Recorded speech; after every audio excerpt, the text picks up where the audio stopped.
You're right, guys. Welcome to the latest episode of Owl Talks.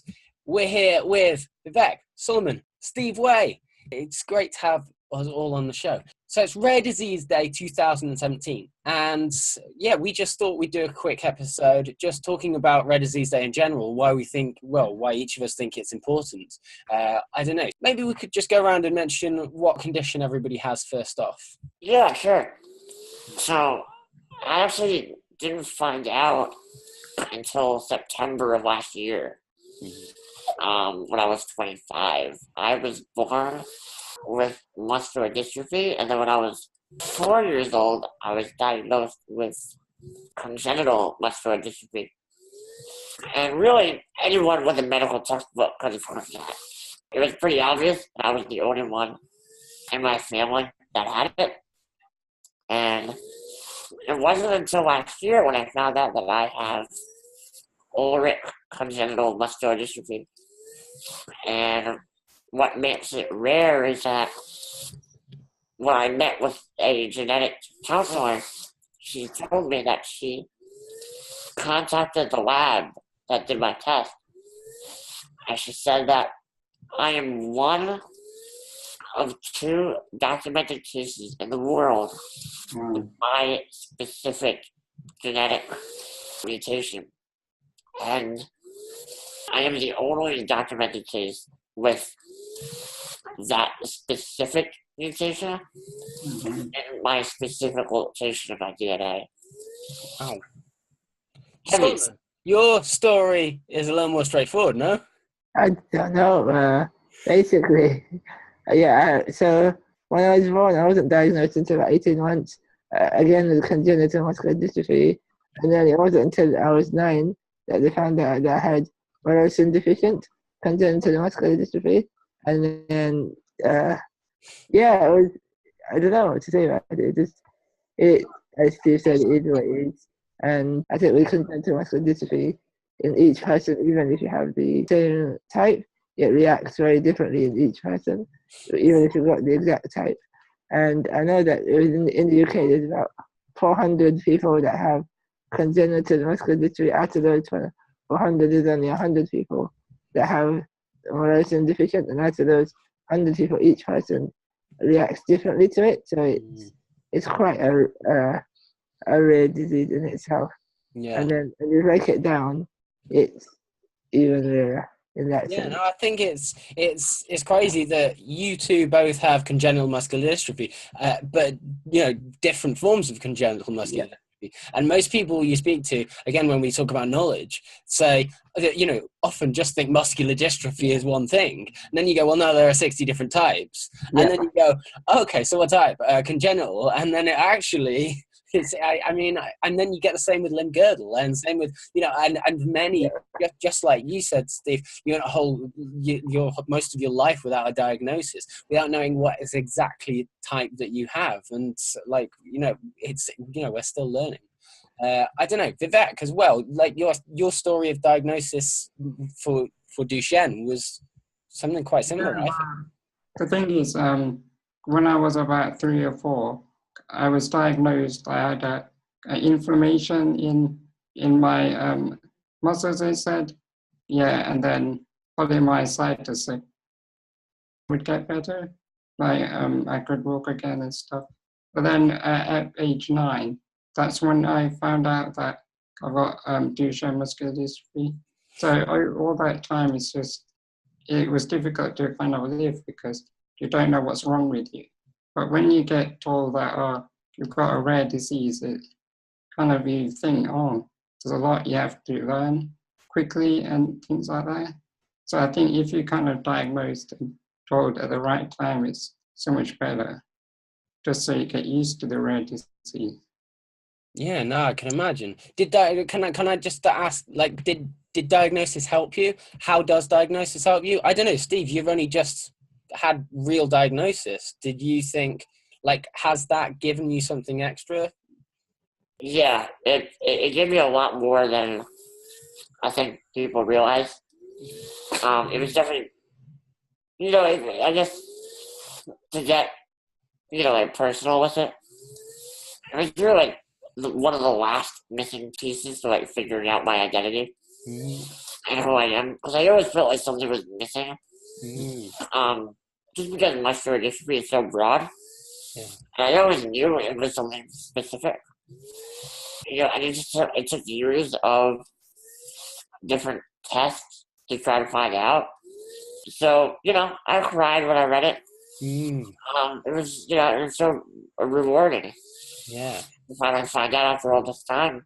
I remember you posted the bit of Wikipedia, like as a JPEG, and it was like a celebratory moment. Absolutely, it's also, I think, an accomplishment because I'm still here, and I defied doctors' predictions.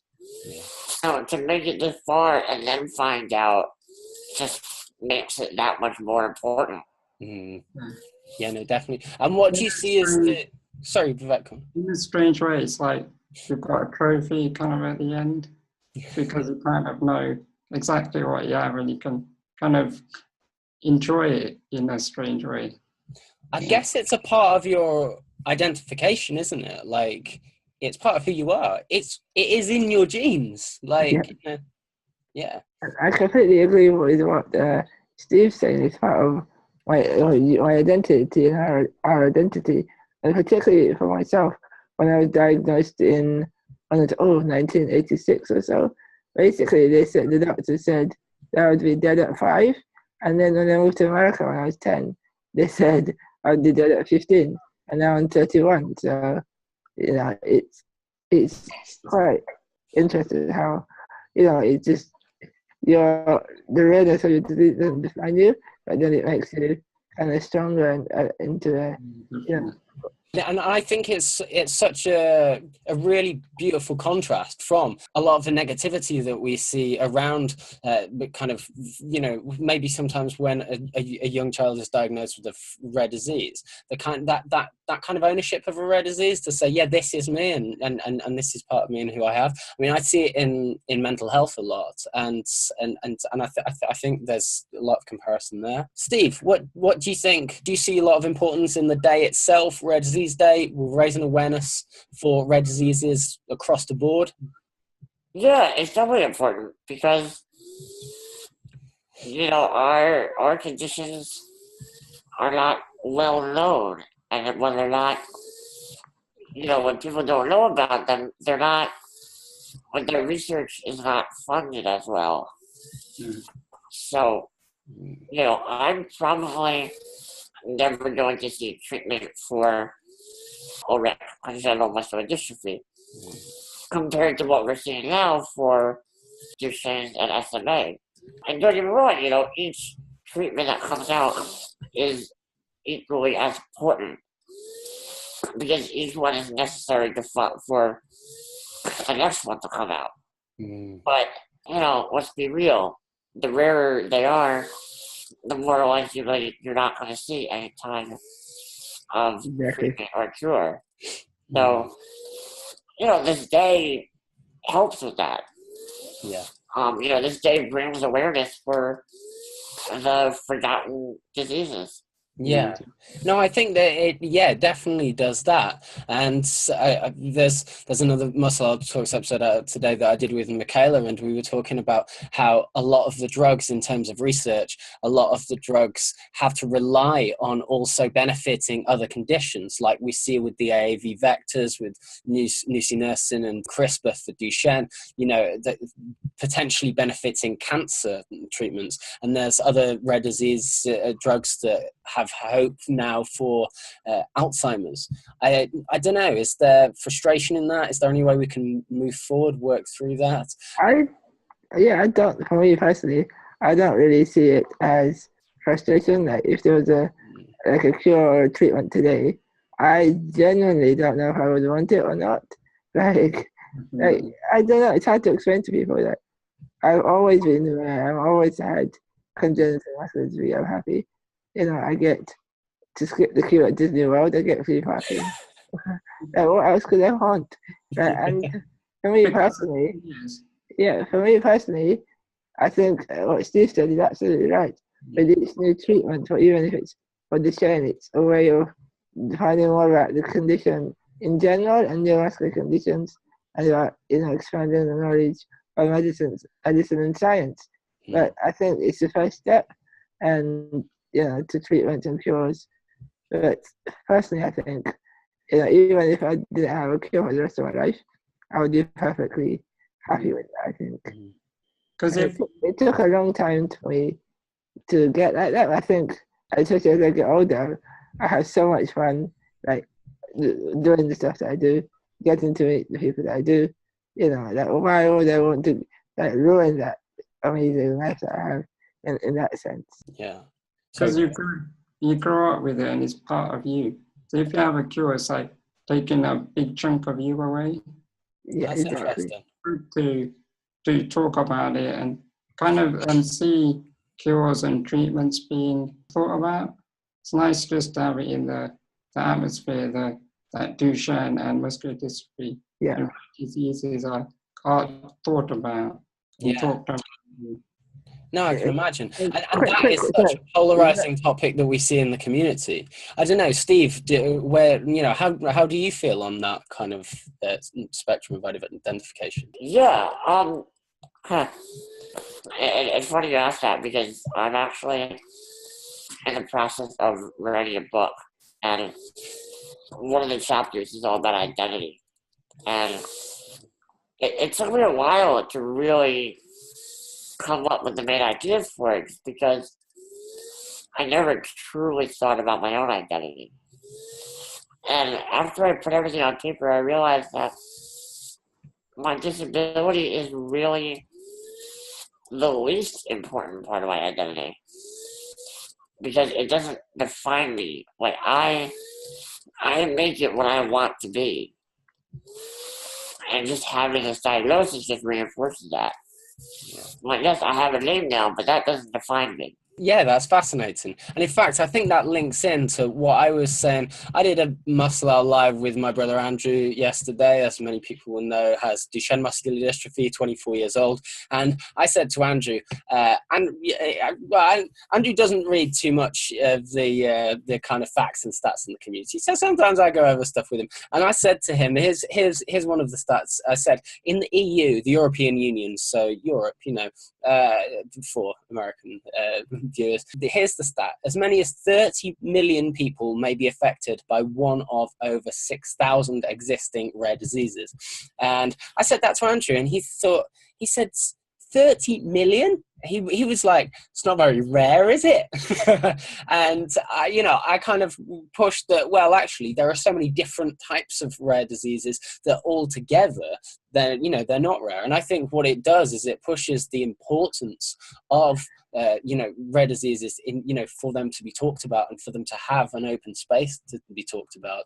And I think it is this kind of unifying thing where it actually says that it really is an important issue. I think for me, I don't know about you, Andy, or you, because you've actually probably when you were younger a lot more mobile. But somebody like myself, I've always been completely, and so for me that would be a lot more harder if you're quite a lot more mobile. Then all of a sudden you get quite severely, have severe complications. And so I don't know what that's like in terms of a rare disease and stuff.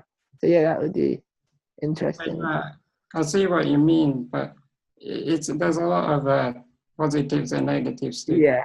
Both sides really, but I think for me, it was quite hard to kind of be told that my disease I could get better if I had steroids, and then learning that I had Duchenne even it was life limiting. That was difficult, but I think having the wheelchair for me was good at that time, but I don't know how, as a child, I would have felt if I was in a wheelchair. at your age. Yeah, so it's difficult. Well, in fact, I was actually going to say, do you find it's hard? And something I, said to Andrew when we were chatting is, do you find it's annoying sometimes if you go to the hospital or a doctor doesn't know specifically what you have? But we started this episode by Steve and Sulaiman both saying, well, actually, we never really did know what we have. Yeah. I think that's one of the, the key issues of Rare Disease Day, the importance there, and that thing of identification. So thank you everyone for watching. We're going to continue talking about rare diseases throughout the rest of the day. Have a look at our other bits of media. And if you enjoyed it, we chat on a regular, so tune in again. We're on YouTube as well as Facebook. That tends to be our main channel these days, but also Twitter and elsewhere too. So yeah, check us out. And of course, have a check of the Rare Disease Day website. They're doing lots of things. There's lots of other events going across the world. So thanks for tuning in, guys. And we'll see you all again soon. Bye. Bye, guys. Bye.